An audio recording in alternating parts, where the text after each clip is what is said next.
to inquire why. There are some zones. Digitalization, I think this year, maybe before March or before the end of the year, is going to be on our website. You can actually make your application online and get your certificate online. The process has been concluded. It's just for it to be launched. So that is there in the pipeline. Thank you. Okay, that's in a nutshell. Don't be afraid of digitalization. It's something good. If people can be frying akara with one hand and sending alert with the other hand, we didn't know that would have been possible 15, 20 years ago. So let's not be scared of digitalization. It is okay. But whatever is already available for the people, emphasize more on making sure that they know about it. Sorry, just one last one. Last week, Kenya Airways and South African Airways joined together to form a common zone so that they will outcompete us in this trade. So let's think along that line too. Thank you.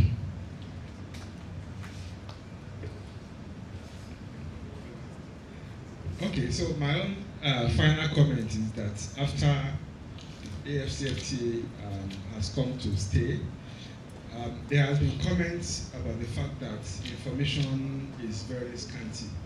Now, the key private sector organizations we have after MAN, Chamber of Commerce, almost all the product associations that report to Ministry of Trade, they are all aware. They are probably scared to also communicate to those they relate with because they are looking at the disadvantages. Usually businesses they want protection, they don't want competition. But at the end of the day, I think it's going to benefit all of us. It has come to stay. Let's accept it. Let's look at the positives in it.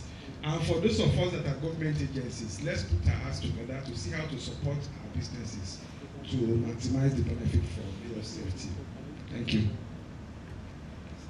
Okay, just to say finally that there are some structural problems we still need to deal with, which we haven't mentioned. The reason why you cannot take things from, say, a port in Nigeria and ship it to Ghana, you know it has to go to Antwerp first and then be shipped back before it will get to Ghana. So it's cheaper to actually ship it from China than to ship from here to Ghana. So if you don't make those changes in legislation and whatever else makes it happen that way, we're not going to get very far with this. But having said that, this is a huge, brave new world that is out there, and I would like to say that we are going to follow up with the Ministry of Trade and Investment, because we think that if the agencies that are supposed to do it and the organized private sector is not doing enough with the dissemination, well, we better come to you and do something, because this is a huge opportunity that Nigeria must not miss for our survival. Thank you. It's a huge opportunity that Nigeria must not miss, and that brings us to the end of this session. So, I just want to thank our panelists.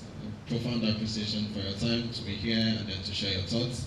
And to everyone else in the room, I didn't hear any phone ring. There was no unnecessary distraction. Nobody was going out and coming in. Thank you very much for fully participating. And the organizers will take those points, especially on collective action strategies and all the other points raised. And hopefully, when we're here again in a few months or in a couple of years, we would have seen the progress that Nigeria has made. Thank you very much. Enjoy the rest of the conversation.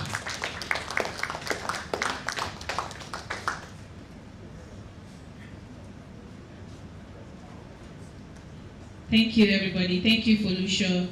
Thank you, Chinedu. Thank you to all of our speakers. Felucia, you said you don't like talking in public, and you did that amazing.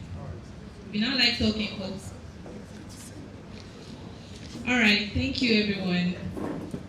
It is one thing to identify the challenges, and it is another thing to highlight the solutions, and then another thing entirely to implement the solutions.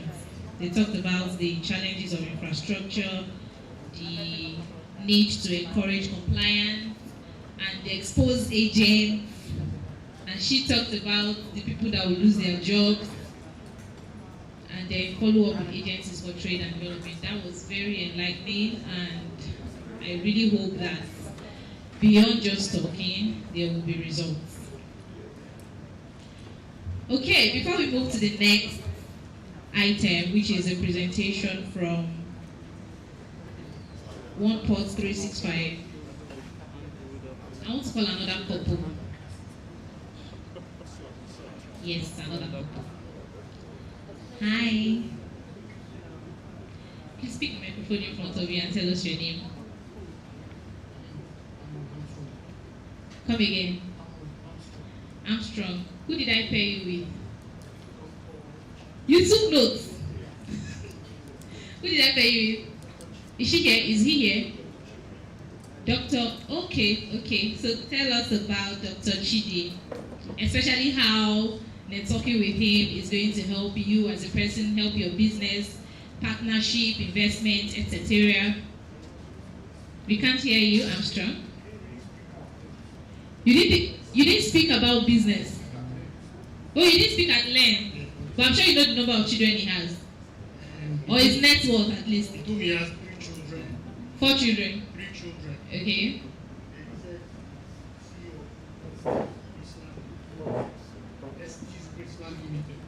Okay.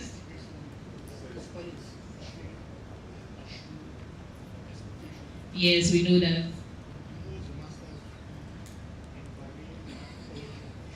From which school? Come again. He didn't tell you the school, and you didn't ask. So you can use your microphone. He has a PhD in environmental science. Okay. What is he up to? He wants to partner with your bank. Beautiful.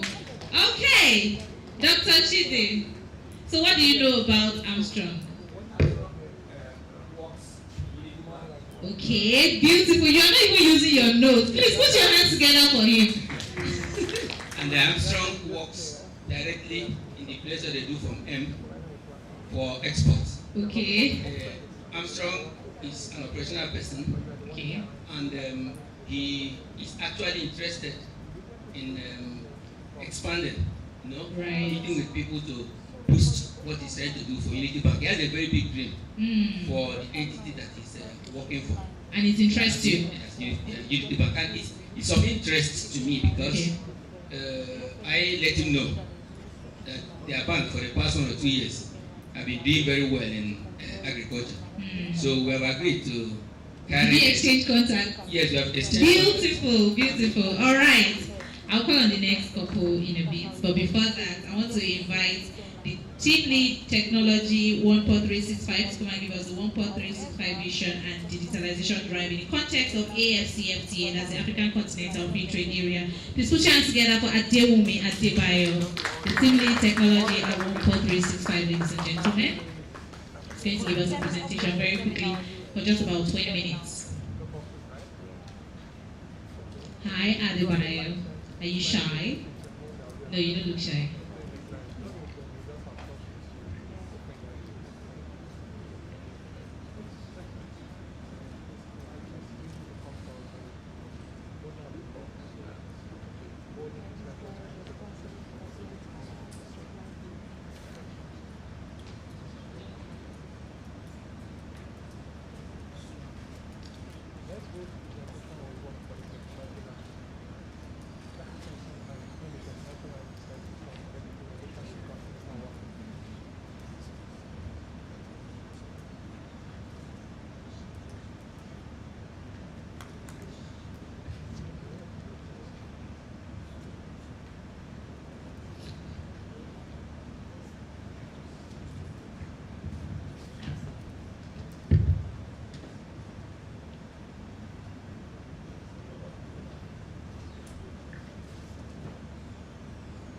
Good afternoon, everybody. I hope we've been having a fantastic session so far. Can everybody hear me? Okay. Thank you very much for this opportunity to present 1.365. I think we've been having interesting conversations, right? especially from all the, I've been hearing a lot coming from people that are thinking of how we can actually improve processes, right? Improve a lot of things in the country, in terms of our exports, in terms of our imports, in terms of our ports, right? How exactly can we make these places better? I think it's very important we have these kind of conversations as often as possible. So before I even start, I think I would like to thank the people that made this possible. Thank you very much. I think these are conversations. In this place, I've heard how we can double the GDP of Nigeria in 3 years. I think those are forward-thinking conversations that we should try to start bringing to the table. It helps us think in the same line, right? It helps streamline our thoughts around how we can make Nigeria as a whole a better place. Also, I want to thank the panelists, every member of the panel session, people that contributed in form of questions and comments. There was a lot of insights that we were able to glean there. We were able to see processes, people were able to make contributions as well. Thank you very much. To everybody represented here as well, I would like to thank you for your time. And I'll quickly delve into what we have. Someone said something earlier, and it was on the panel session as well. So why the young people are thinking how Davido is exporting his music right from the convenience of his room? Why are traders not exporting their goods from the convenience of their room? The question is this possible? Can we streamline our thoughts and see how easily we can actually make cross-border trade? Right? I'm sure everybody here has an issue with cross-border trade. There is a challenge somewhere coming from, whether it's the ports, whether it's the people, whether it's the process, whether it's the time. Everyone has a complaint sitting somewhere. Right? We have receipts that are coming after shipment has been concluded. We have demurrages that are incurring and we don't know who will pay the bill. All of these keep increasing. And again, like I'll say, and that's why I'll say some group of forward-thinking people, right, visionaries, would always emerge from situations like this. I believe that challenges birth visionaries. People would start thinking in terms of solutions. And one of those solutions is what I'll be trying to present here via this slide. I'll speak to it briefly and then I'll do a quick demo of the platform. That's how easy it is for cross-border traders to now, from the convenience of their room, from the comfort of their phone, right, to also be able to partake in export and import. Someone will say, let's see. Okay. So first of all, I'll do a quick introduction of 1.365. Right. We have tagged ourselves as Africa's digital channel for seamless freight management. Right. Freight is pretty much our process of moving cargo from one point to another. Right. And for us, what we've seen is the rigors. We've gone through the traditional system as well. Now we're looking at, is there a way that we can make this traditional process, can we make it simpler? And that's why we keep telling ourselves, how can we simplify the process? So whether it's from a customs point of view, whether it's from a documentation point of view, whether it's from booking, making a booking, whether it's from that point of view as well, right? So that's pretty much our mandate, and that's what we want to solve. And then what we have seen is technology is going to be a key and crucial factor in allowing us to get this done. Again, up there you see we are connecting Africa to global trade. So we established to usher in a radical change. Essentially, we have, I think we've also put up the numbers there, right? Where exactly is Africa's contribution to global trade? Very minute. So, in fact, even in terms of trading between Nigeria and then partners in Nigeria, we're looking at less than maybe 3% or 4%. So the question is why? Is it easy? Would it be easier actually? Right? I think that's the question we're asking ourselves. And then that sets us up to pick a group of like-minded people, right? And then what we're looking at is, how can we achieve the vision of providing transparent supply chain in the cargo industry? Now we're no more moving bikes. We're moving goods worth millions of naira. So it's no more a bike that's carrying your phone from Computer Village down, right? So how can we get your goods from one country to another, and then the process is as seamless as making an airline booking? I'll go to the problem. So these are some of the problems that we've identified. I'm sure there are way more than this.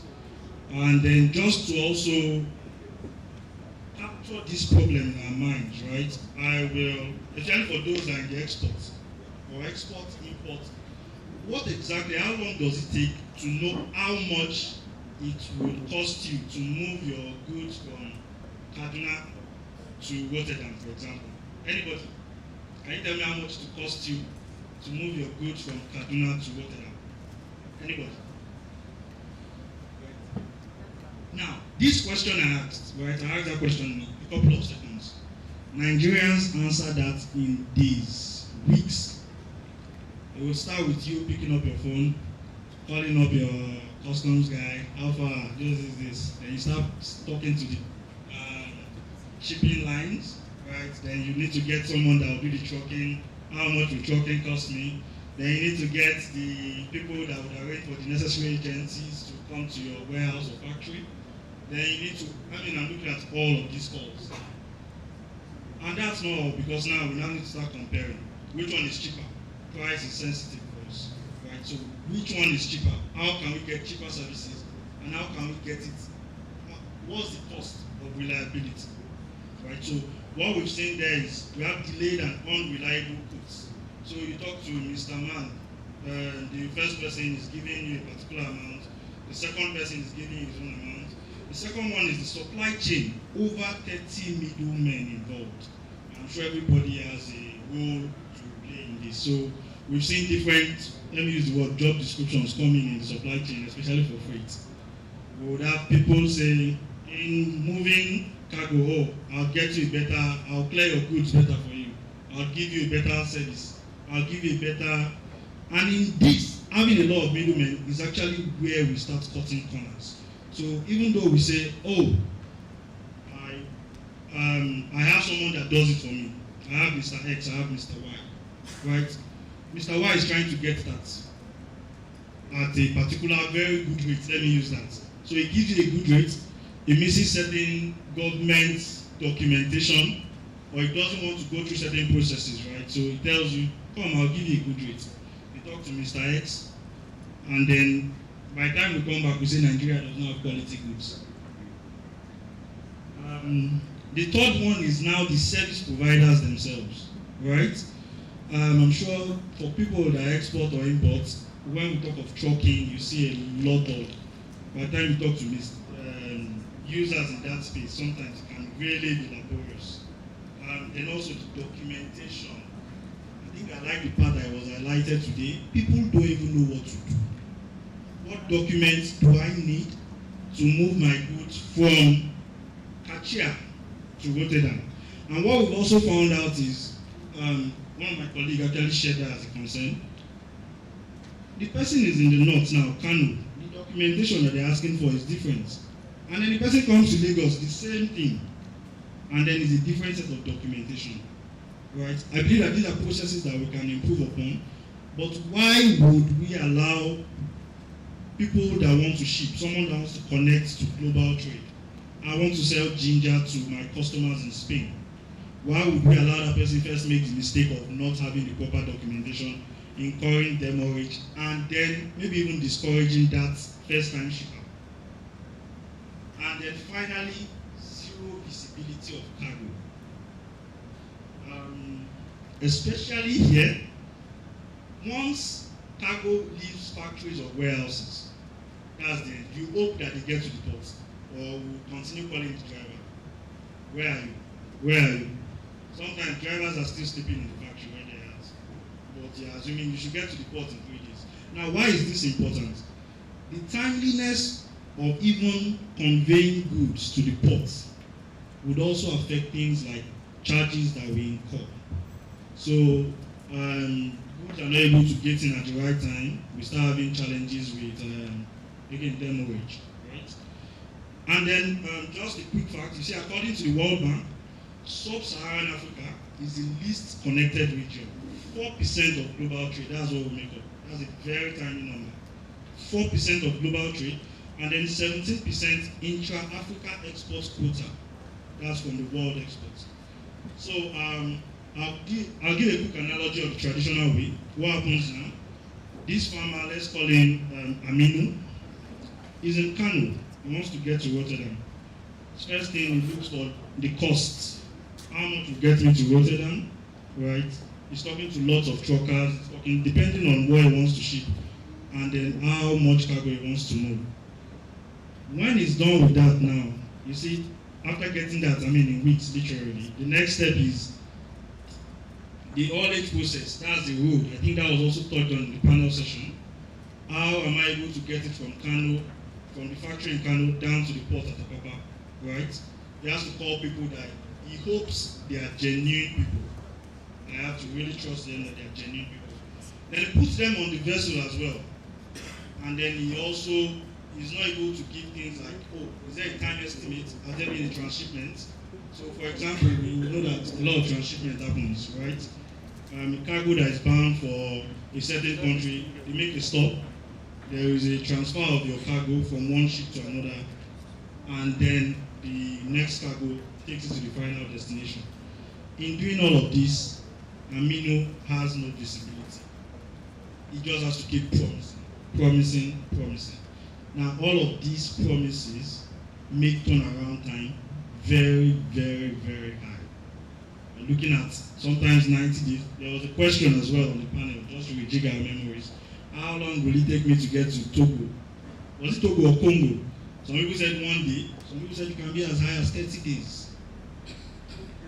So that being said, I'll just introduce us to the one pathway. What we've done as well is, how can we make this process simple and seamless? From the convenience of your phone, right? In the middle of the night, you pick up your phone and then you put in the details of your shipment, and automatically you're able to get through it. Instead of a 30-day, instead of a 14-day process, trying to know how much it takes me from one point to another, you are literally getting that in seconds. Right? So now we're talking of eliminating the 14-day process to seconds, right? And all through the journey, right from when your goods are being picked up from the farm, is able to see visibility, real-time visibility. The truck makes a movement, you are able to know where they are at every point in time. You are also able to monitor things like the temperature of your cargo. There are cargo that are temperature sensitive. You can also tell if the driver is speeding too much. Right, so we've done that to the detail. So we provide end-to-end visibility, and when it gets onto the vessel, we also provide you with visibility. If there's a transshipment, or your cargo has moved from this point to the other point, it's now on a new ship, we also get updates on that. Now, why am I saying all of this? It's not easy to put in to put on 60 million on, to put it on a container and then hope that it gets there. Right, so it's peace of mind in itself. I think that's good for Nigerians. And then at the end of the day, you can still manage that same thing from one platform. I'll be showing us that. Right. Now, what we've been able to do is pretty much make available competitive quotes, right? Competitive. So the best, you probably get better from our platform than from the street vendors, right? All of your documentation will be able to put it in one place. So now you can go in there and say, oh, where are the documents I used for X booking or for this particular shipment? Warehousing, big problem. Everybody knows how rent is paid in Nigeria. 1 year, or 2 years. Right. So what we've been able to do is, people don't need warehouses for 2 years. People need warehousing for just maybe 2 weeks, 3 weeks. What we've been able to do, right, is allow for our vendors to pay for warehousing per week, rather than you have to pay for 1 year and then you're not using it for maybe 9 months out of the 1 year. So all of this is where we see losses coming on the part of the traders. And then in accounting for losses, that's also where discouragement comes from that person that has a beauty cream shop and then wants to export outside of Africa. What we've also done is provide insurance for our cargo. So cargo is insured, and then I think that's some form of reassurance. Then also the vendors, shippers, so we have tracking and visibility. I think I mentioned that earlier. And that is all what we are providing from one platform. Now we know that we can do way more, right? And that is where, like I said, the goal for us is wherever there are lapses, whatever processes we can simplify, however we can reduce the turnaround time, right? So we'll go the extra mile to do that. I hope that also answered one of the questions on the panel. I said, what are young Nigerians doing? How are we replicating the video? That's one of the ways that we're ensuring that shipments go out of Africa easier. Again, most of what we do has been vetted from tons and tons of partnerships, right? Whether from in-country, we have partners outside of Nigeria, we have partners inside Nigeria, and then we know that all of this can only get better from here. So speaking to what we do, ocean freight, right? That's from the ports outside of Africa and also from outside of Africa down to the ports here. We do inland haulage. Inland haulage is pretty much you're commuting to the ports from inside of Nigeria, right? So how do you get it from the farm in the north, right, to the ports down south here? Warehousing, I think I already touched on that earlier. So what we do is we provide short-term lease for warehousing. This is one very, very important thing, especially for people that are trying to repackage their goods. So that always comes in handy. Customs clearance. Customs clearance, I'm sure that process of knowing what to do, especially with respect to customs brokerage, your terminal handling, all of that is what we do. So, and of course, we also have the proper licenses to get you past all of that stage, right? One of the things that we see is a lot of people are not licensed. They get there and then they try to play game at the ports, right? Or they try to play game with the government agencies.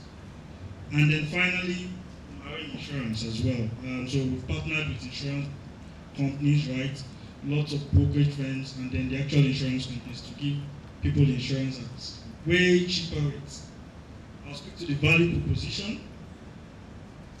Again, so you see, what we're promising, what we're guaranteeing you, right, is the success of those small and medium enterprises, right, and also the enterprise businesses. What we are assuring them, right, is the success of their business. Because at the end of the day, there is a money cycle. It's either you're able to turn around quickly and make profits, or you incur demurrage and then what's supposed to be profit actually turns to a loss.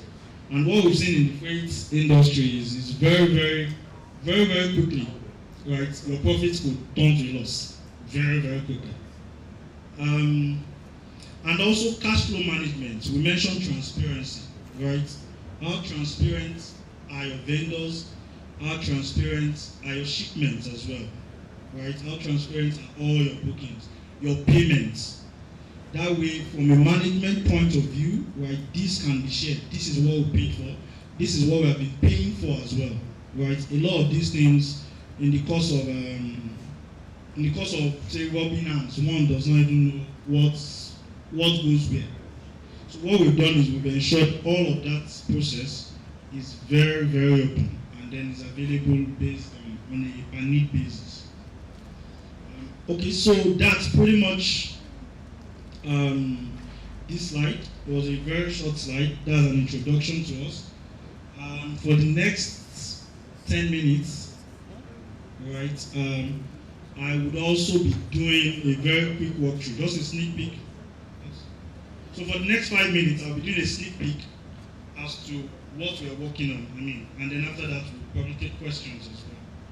So very quickly, I will just introduce. This is what dashboard looks like, right? Of course, this is behind secure access. So to get access here, you come in, you register your account. We deal with trusted people, so there might be some form of verification in terms of your CAC documents, where you are, the number of boxes. We ensure that we get an insight into the people that are coming into the platform.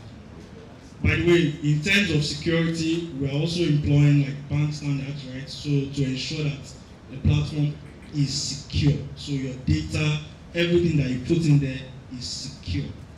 Right? Now that being said, I'll just show us the quotes process. So for that farmer that is in the north, rather than picking up his phone and calling tons and tons of vendors, all he needs to do is say, I want to generate a new quote, right?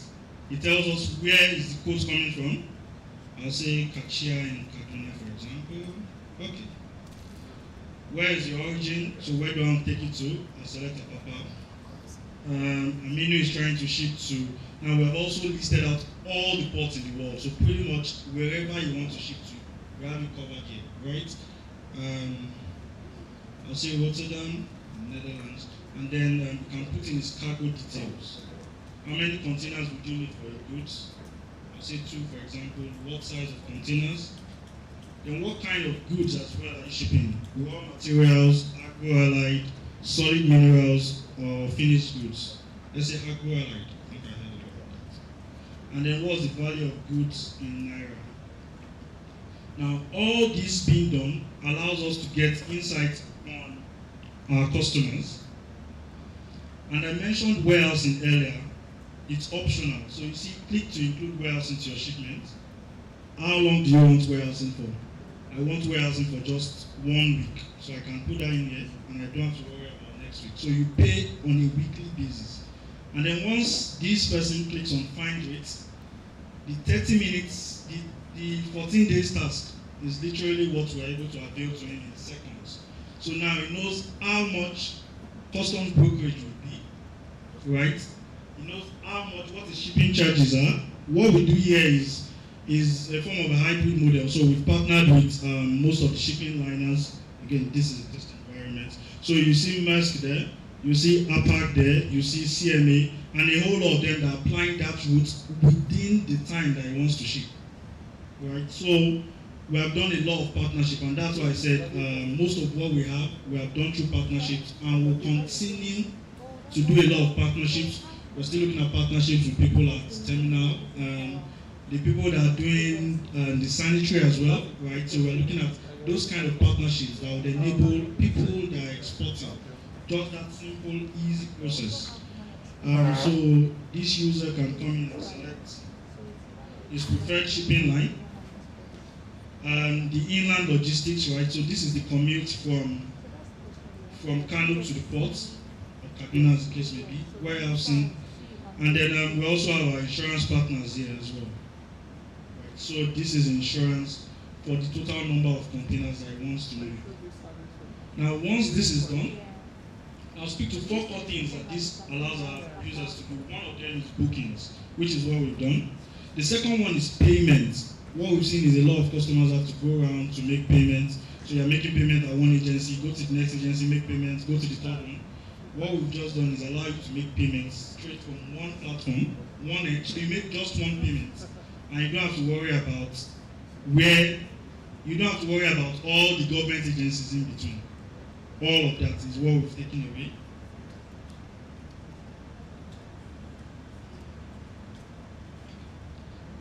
And then once that is done, so you see, there is a very short period of evaluation of booking. The system automatically accesses, right? Based on partner availability and also the routes, right? So if we have updates, sometimes we've seen cases where there's a congestion or you need to have certain updates based on where you want to ship, right? The system will do the assessment, and once that is available, a mail goes out that allows your booking to be approved. Then I can proceed to make my payments. So we allow 3 forms of payment. You can make a transfer to your bank, you can pay online, right? And then from this, you can pretty much track your shipments. One very important part that I just want to quickly touch on because of time, right, is what, after you book, what exactly does it look like? right? So I'll just touch on that. So first of all, you can see all the documents that have been exchanged in the course of this particular transaction. So the ones that have been uploaded are here, the ones that have not been uploaded, there is a pending button, there's a prompt to do that. I would also go to the inland logistics. We've partnered here to build special trackers just for the Nigerian environment, right? And then once you click on the mapping, you're able to see the exact journey that the container has taken from point of arrival, right? That's right from where it was, that's Kano, down to Lagos. So again, because this particular journey has been completed, that's why you can see the arrival is done. If it's not done, you see it's real time, right? Everywhere they are stopped, you can see hourglass is there. And then if you scroll down, you can see the temperature all throughout the journey, acceleration, and then also you can make complaints. So this is what we're doing. Also for online, so this particular shipment has actually gone through the ports. I'm going to click on my port, and then you can see reporting in real time, by the way. This comes in, so you see there's a gate out, there's a gate in, this went through Port Harcourt, and then it was loaded on the vessel, the time it was loaded, and then the vessel it was also loaded on as well. All of this form of open communication is what we believe would also help our shippers as well. Can we get them real-time updates? We have solved that problem. I think time would not allow me to show documentation, finances, and there's a whole lot in here, right? So, but that being said, again, it gives an insight as to how we are trying to provide our own quota in terms of can we make trade simpler. I think maybe we've not answered all the questions, but we know that we're definitely on the right track. So that being said, ladies and gentlemen, I think that will bring me to the end of this. If there are questions, I would appreciate it. Thank you very much. Any questions? Yes. Thank you very much. I must say this is a one-stop. Women will be so happy to have this. No hassle. Who is happy? Women. Oh, okay. Yeah. Okay. So, but first of all, from the introduction, I'm a medical lab scientist. We do a lot of coaching. So from the temperature chart I saw, I want to assume that it takes care of coaching. You handle coaching. Yes. Great. Then secondly, if you don't mind, how long have you been operating? So we've been in operation for over 2 years. What's the success rate like? In terms of booking? End to end. Oh, end to end. So far we have, especially on the platform, right? I think one of the questions I've been able to answer with our customers is the fact that is the issue of visibility, right? And in doing that, one of the challenges that customers have with other freight forwarders is that they are not able to tell what's going on at a particular time, right? Now, have we also had challenges too, right? Have we even had challenges that are coming from the port? Sometimes we have issues of port congestion. The other time, the Evergreen blocked the Suez Canal, but what we have been able to do, right, or what this answers at every point in time, is our customers are kept abreast. So even before it happens, you might be expecting a delay for 3 days because of so. So now, I'm sure everybody would also admit that life events happen in the course of having to move cargo, right? What we have done is, from an insurance point of view, right, 2 things. One, you are rest assured that you can't lose your cargo, right? You can't lose your cargo because they are fully insured, and then you have eyes on your shipment regardless of where they are at every point in time. So in terms of visibility, 100% because it's end to end, right from when it is picked up from a factory, a warehouse, or wherever the goods are stored. Yes. Hello? Hello? Yes. Okay, let me just add to the first questions that you answered. I was going to ask also, how long have you been, has this platform been operational? Can you give an indication of how many events or shipments that you have handled over that period? Defaults in terms of disappointment or failure. For example, if I want to do shipment, I would like to know how long it will take. It's going to take more months. For example, we're going to do some shipment from Abeokuta, and then the shipping agent told us to move the container from Abeokuta to inside the port will take 20 minutes. And it was a ginger product, fresh ginger, to South Africa. And then that was the end of that transaction. We just didn't want to take the risk. So I'd like to hear your. Okay, so to answer your question, what we've done is, like I said, we came from the traditional industry. However, what we've done is we've done what we call gradual rollouts. We've had to develop this, come back again to review based on specific scenarios, right? Will I say we've also had our own challenges? Absolutely. And then in terms of solving them, what we do right now is we have opened this up to our internal customers. As customers that currently use 1.365 for freight forwarding, right? We're looking at opening it up by the end of the first quarter to the general public. So like I said, this is a sneak peek of what we are working with. Again, people that ship through us, they get the perk of using this from the get-go. So we give them access, we do their onboarding, and then they come in. However, for people that want to get access to this, what we're doing is we're looking at a full rollout, right, to the general public, because when it comes to freight forwarding generally, there are a lot of stops, right? There are a lot of pauses, and we're eliminating them as we find them. So for internal customers, they get full access to this, so they're currently using it, right? And then for our external customers, we're looking at a full rollout to the public by the end of the first quarter. I don't know if that answers the question, sir. Thank you. You can take only one question, only one.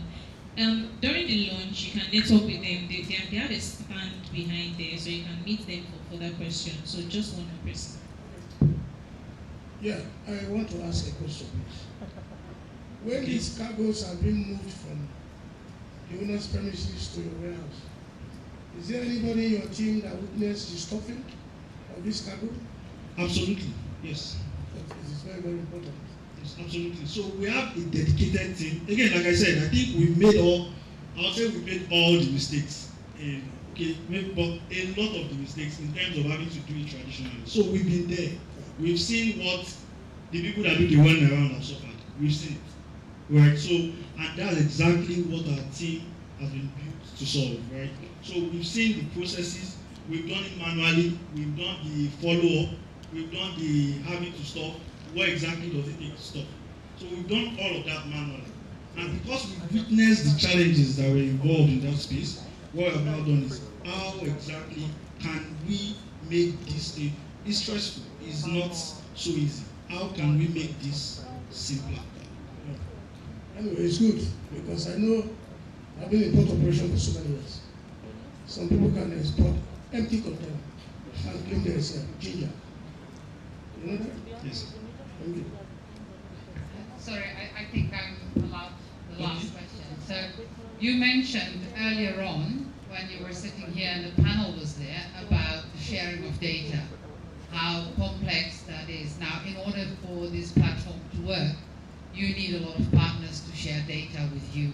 Absolutely. Can you maybe highlight some of your success stories? Because obviously the sharing of data, the sharing of information has today been one of the bottlenecks in order to get export going. So the answer to your question will be yes, right? So we've had some success in terms of partnerships and data sharing, right? But we believe that we can actually, it could be better, way better, right? In terms of our tracking, for example, in terms of making visibility available, in terms of even some of the government payments, we've been able to achieve some successes, some level of success. However, we believe that it could be way better because we still have to deal with a couple of having to go to offices, and then so there are some agencies, right, that have still not made that data sharing available, and then we still have to do some of those processes. I think we have our stand. I think there are a lot of questions, so a lot of answers. please, we have our stand just behind there, right? So we have our stand there. Please, we'll be happy to answer all of your questions in full. Thank you very much. Thank you, Adewumi Adebayo, Team Lead Technology 1 Port 365. So if you have any questions, their stand is right there. Please move there and ask your questions. Moving swiftly away from that, I want to invite the Managing Director of WebFontaine to come and talk about current digitalization status of the Nigerian Ports Authority. Please put your hands together for Okpe Bawala.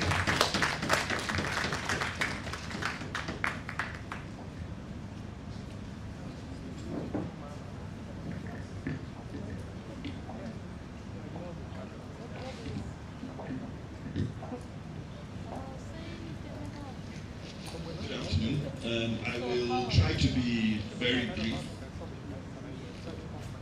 WebFontaine works in partnership with the Nigeria Customs Service and the federal government to facilitate trade. I'm going to call up the trade portal, but essentially we're a technology company, and our goal is to automate and digitize as much of the trade process as possible.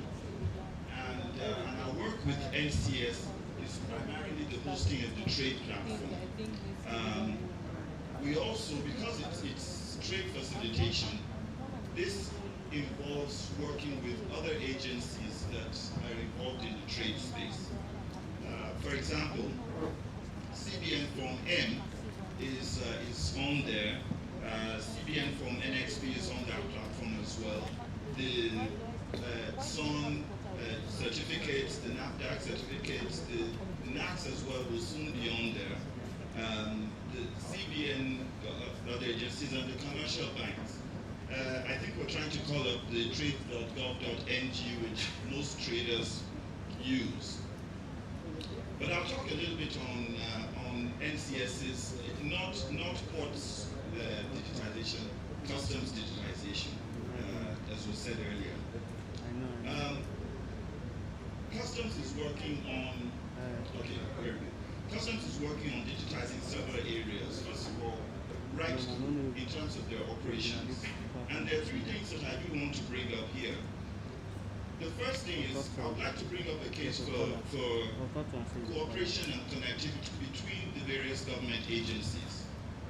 It's not possible to have a proper single window. It's only as good as the number of agencies that are involved in it, in other words. So, right now, all the agencies that I listed are there. You know, Form M is there, SON is there, NADAC is there, Gortin will be there, CBN, the Maritime Insurance, and several other people are already on it. And it's not an easy thing to do. It needs harmonization, it needs something, and I believe there's an agency that's responsible for that. It's extremely important that as many people as possible do it. We would love to see NIMASA, we would love to see the National Security Advisory Office end user certificate on it as well. Why? Because sometimes there are things that people are bringing in, and it needs an end user certificate. Then they end up having to go to an office somewhere. It might be open, it might be closed, and again, it comes down to the issue of information that some of us talked about earlier. The Port Authority as well. It's very possible to get some of these things done, and I'll talk about that as well. But I just want to say that we need to make a case for as much cooperation and interconnectivity between agencies as possible, and whatever harmonization that takes. The second case that I want to make is that, there's going to be a panel afterwards, I hope that comes up, is the gold that we're sitting on in terms of data. We have so much data in our trade space, in our other agency space in Nigeria, and we're not using any of it. We're looking at, Customs has several functions. Customs has three functions actually. First is, one is security, then there's trade facilitation, and and revenue collection as well. All of them are important, and all of them are the functions. But you know, that trade facilitation is a data thing. When people have information, when people have data, when people know where to go to get what, you know, I think most of us, it's more difficult to find out the volume of exports of certain commodities in Nigeria than finding out the same information, say, in the EU or in the United States. Why? Because it's not because we don't have it, it's because we don't use it. And we don't use it because, really, to be honest, nobody is asking for it. It's there. We have all the raw data. There is so much. If you're wearing an imported suit, with a few clicks, I can probably tell you which container it came on and when. We have that level of granularity, but we're not using it. And I think we need to make sure that we become a data-driven society, because that's going to make all of our lives so much easier. The telecoms companies know that. So the final thing that I want to say is, before I look at this, is what is possible. Again, with digitization, with technology, there's so much that we can do at our ports and within that port space that's going to help us to be able to function in a so much more efficient way. In Benin Republic, one of the things that we're able to do is, by the time a ship enters their territorial waters, we'll have it up on the screen or your computer, and it'll tell you. It can tell you the manifest of that ship, and they can communicate what their needs are, so that even days before they berth, they're allocated to somewhere, you know what their needs are, you know how many towboats you're going to need on that day, on such a day, so you allocate all of those. You can have all of that. At the moment, we have some of that information, but it's all in what do they call it? In silos. It's in silos. We're not sharing it. And because of that, that's what leads to the inefficiency. When you get to the ports, a lot of the things that happen is because of lack of integration and working between the agencies. There's an assumption, for example, because we work directly with customs. When people have complaints, they come and they blame everything on us and they tell us, but you know, our issues are many. We have infrastructure issues. We have port management issues. Yes, we have issues in customs as well, but we have communications issues. All of those. There's a product that we want to put out to customs, such that you can bring out your phone, you're an importer, you're an agent, you're importing something, you bring it out, you tap on the app, it'll tell you exactly the situation and the state of your product. It may have been cleared, but it's sitting 3 containers in, and in between 2 or 3 other containers sitting in the middle there. How are you going to get it out?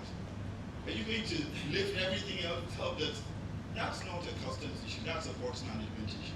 Yes, there are customs issues as well, but I'm just giving that as an example that it takes harmonization between all of the agencies involved and sharing of information and data on that. So we can do that. And you know, we can have several things. I'm not going to go on, maybe in the panel afterwards, we're going to have an opportunity to discuss the continental free trade, which Nigeria, either we get in it or we're just going to become a dumping ground, as has been said before. But one thing that I do want to say about that, the main thing in free trade is rules of origin. But when you determine the rules of origin, so that people can't just dump stuff in your place and then you know, ship it from there to somewhere else, as happened in Agua, you have to generate certificates of origin. But the best deal that you can do is to digitize those certificates as well, and to transmit those certificates, so that you're not having to carry a whole sheet of papers from Nigeria all the way to some other country that has to be stamped and something in 45 different places before you can cross 3 different countries. What if it can just be transmitted electronically? You can scan it and it tells you that it's genuine, like I think they're doing that on the vaccination cards now. You know, there's so many opportunities, but technology is the answer. Customs is making a lot of money on revenues, but I can tell you that a lot of it is, some of it is, yes, new money. And I'm not going to talk about the revenue generation and collection issues with that and the little bit of a debate that's going on. But some of it is just closing loopholes that exist. When you digitize, as somebody said earlier, as little human contact as possible, when you automate it, are we ready to do that? Every single one of us here needs to be ready to be a part of that, because sometimes we ourselves are the problem. Sometimes we're the ones who are trying to take the shortcut and say, well, this is the way, you have to go this way, but can I go around the back? Then we can complain as much as we like that it's not straightforward when we're part of the problem. But we're ready to be part of the solution. If we look, this is the federal government of Nigeria single window for trade, run by the Nigeria Customs Service. These are the agencies that are on it. FCS, NAFDAC, CBN, Ministry of Finance, Bureau of Statistics, NFI, UNAS, and so on and so forth, Nigeria. If you go down, further down, you have documents here, the CBN Form M, the NAFDAC e-license, and the Trader's Guide. In the Trader's Guide, it actually tells you what you need, and it's interactive. You start off with what am I importing, because this is for import, what am I importing, then you go on to the next step, the code, and so on and so forth, and it helps you with all of those things. It's there, but the other thing that's there as well, if you can go back one, the other thing that's there, there's the codification as well. There's a lot of information, there's a lot of data. I don't know, maybe it's not being communicated as easily and as comprehensively as it needs to be, but the data is out there, the information is out there. We have to become a data-driven and data digitized society, and that way, so many things are going to become so much easier for so many of us. I just had to apply for a new passport, and I did most of it online. Imagine, you know what it was like in the old days. And there's still some degree of that, but trust me, it is so much easier now. The same thing can happen. And I want to encourage us to be a part of it. Thank you.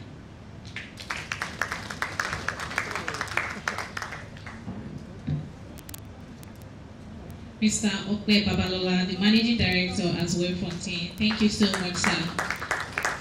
So he talked about the current digitalization status of the Nigerian Port Authority. Do we have a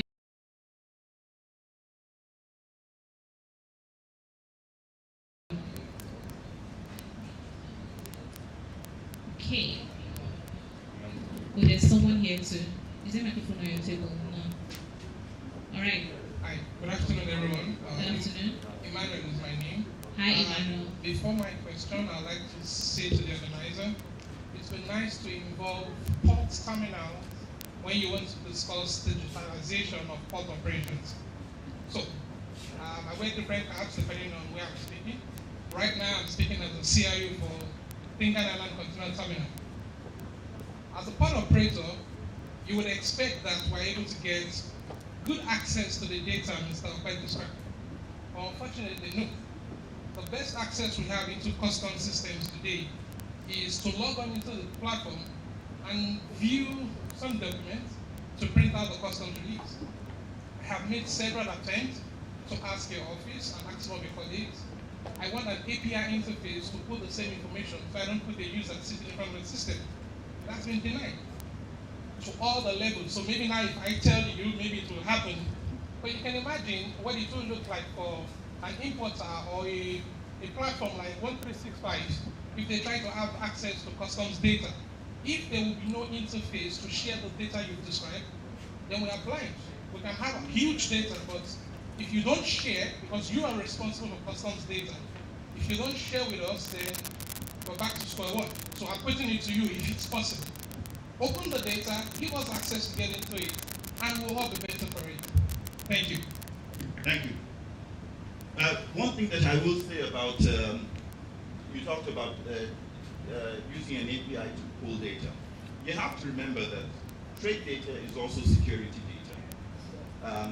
If you know the trade profile and the trading profile of the company right down to the granularity, then there are things that you can do that bad actors can also come in there. So there is a level of security that has to be attended to and that has to be considered. That's the reason why it's not that straightforward to just say, let me tap an API to pull data from that and everything. We want to know why. It belongs to the federal government, so you have to get permission from the federal government. Even you will, in some form or the other. But it's not impossible. People have done it. But the important thing is, what's it going to be used for? What's the purpose? And who are the people who are asking for it? So it's a conversation that we can have, but ultimately you're going to have a conversation with an agency of the government to and your reasons. So that's what I can say. But it's a conversation we can have. Okay, thank you very much. So unfortunately, we cannot take any more questions. However, if you have any questions for Mr. Ope, please walk up to him and ask him. We are moving finally to the final session of today's roundtable. But first, I want to celebrate every one of you for being so attentive. Please put your hands together for yourselves. No phone has rang, like Felicia mentioned earlier. You guys have been attentive. Well done. And yes, I celebrate you guys. Okay. It's about time for session 2, and we are going to be talking infrastructure and inclusive of ICT infrastructure.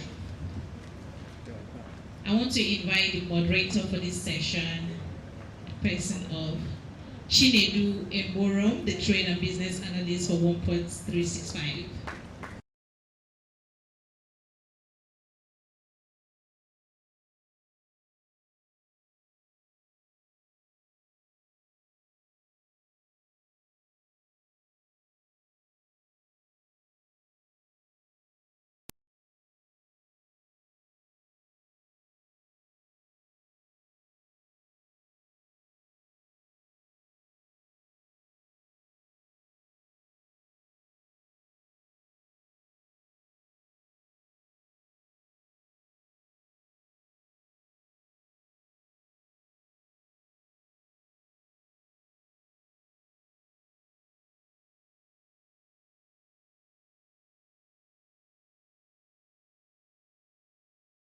Want to make welcome Barrister Biola, representing the Honorable Minister of Industry, Trade and Investment. Barrister Biola Ladapo. Is he here? He stepped outside. He's not here. All right. And finally, I want to make welcome the Chief Executive Officer and Founder of Welcome to Africa International, Miss Bamidele Owola. She will join them eventually. She will join them. Okay, but just before the panel session begins,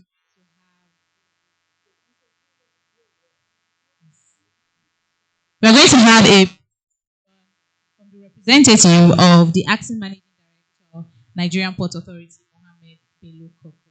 You're welcome. Thank you very much. Good afternoon, everyone. I'm Engineer Mrs. Antonia Ohagwa, General Manager ICT of Nigerian Port Authority. The Acting Managing Director is engaged. I'm here to represent him. Before I go into my paper, I would just like to make something, a point very clear. And I think all of us are on the same page regarding that. The volume of trade the world over is borne by the sea. And we are all stakeholders. We all have gone through several shortcomings, several difficulties in trying to transact one way or the other. I work in Nigerian Port Authority. It's not a single agency. It's not a single stakeholder. It's not a public or private. No single private or public stakeholder can change this. It calls for collective effort. collaboration on a grand scale. We have tried several things in the past, but now we've come to that realization. And that's why we are doing all that we've done in the past. We're trying to digitalize our processes, streamline, and then get other stakeholders on board. So for this presentation, I'll be taking you through what we've done, the level we've attained in terms of digitalization, and our plans for the future. Again, we don't have a choice. As a matter of fact, digitalization is no longer an option, it's rather obligatory, because you know that the trade industry, the maritime trade, is an international industry and regulated by several bodies, International Maritime Organization and all that. And we've been given matching orders, I must let you know, to digitalize our port processes by the year 2024.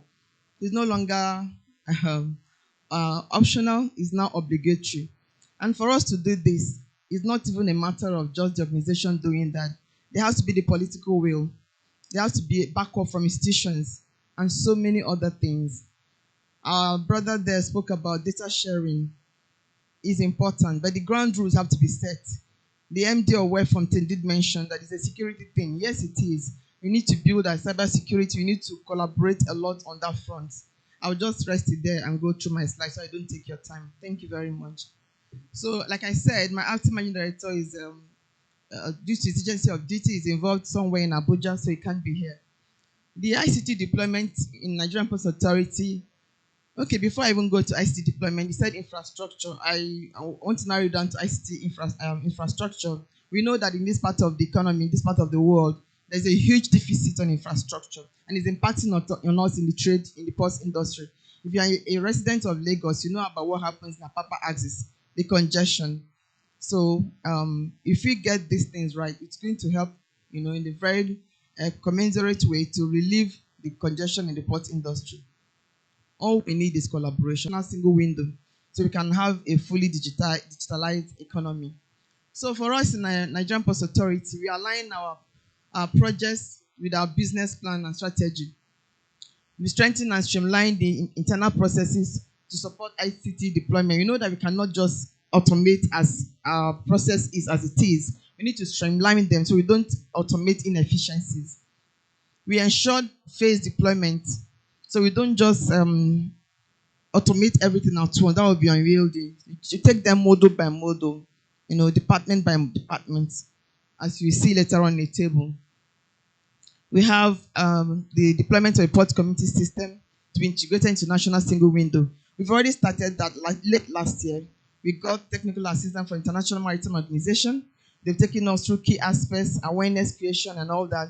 We have had them take the bulk of the internal customers. We have our internal customers within the Nigerian Ports Authority. They've been sensitized, know what PCS is all about, benefits of the PCS, challenges, and how to work around and mitigate those challenges. We also took it a step further, and we collaborated with our other port stakeholders, the government stakeholder. Our number one stakeholder is the customs, of course, and other government stakeholders. The master was there. They were all Shippers Council. They were all well represented. We went ahead and also collaborated with our private stakeholders, the terminal operators, the vessel handlers, the truckers, haulage system, all the people involved in port ecosystem. We've gotten them involved. And to my greatest joy, everyone was happy to come on board.